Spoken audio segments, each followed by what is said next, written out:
अस्सलामुअलैकुम वरहमतुल्लाहि वबरकातुहू। कैसे आप सब ठीक है? मैं भी ठीक हूँ। जो मैंने आज वीडियो बनानी है वो मामू ने दराज से गिलव्स ऑर्डर किए थे, तो मैं आज उसकी वीडियो बनाऊंगा। तो अब अभी चले देखते हैं। मैंने आपको अभी थोड़ी देर पहले बताया था कि मैं आपको गिलव्स दिखाऊंगा, तो मैं आपको दिखा रहा हूँ।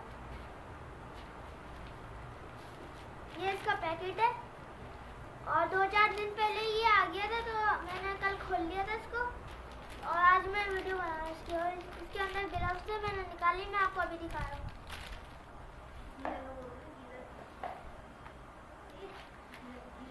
ये गिलव्स है और मैं मुझे बहन का देख के मुस्कुरा रहा हूँ, तो यहाँ मुझे अभी देख रही थी, तो मैं आपको पहन के दिखाता हूँ।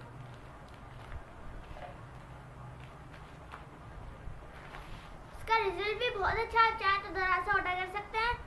और हमारे पास गीज़र है, लेकिन हम न्यू घर में रहते हैं, इसलिए यहाँ पे गीज़र की फिटिंग नहीं हुई। तो और वैसे भी मेरी जो बहन है वो भी छोटी है, इसलिए मम्मा को पानी में बहुत हाथ देना पड़ता है। तो जब लग जाएगा तो हम उसको इस्तेमाल करेंगे। मेरी मम्मा फिर को गिलव्स की ज़रूरत ही नहीं पड़ेगी। ये देखिए गिलव्स का रिजल्ट बहुत अच्छा है। आप चाहें तो दराज से ऑर्डर कर सकते हैं। और अगर आपको वीडियो पसंद आए तो ज़रूर से लाइक करें और शेयर करें, और जो हमारा चैनल है उसको ज़रूर सब्सक्राइब करें, और जो घंटी को जब आप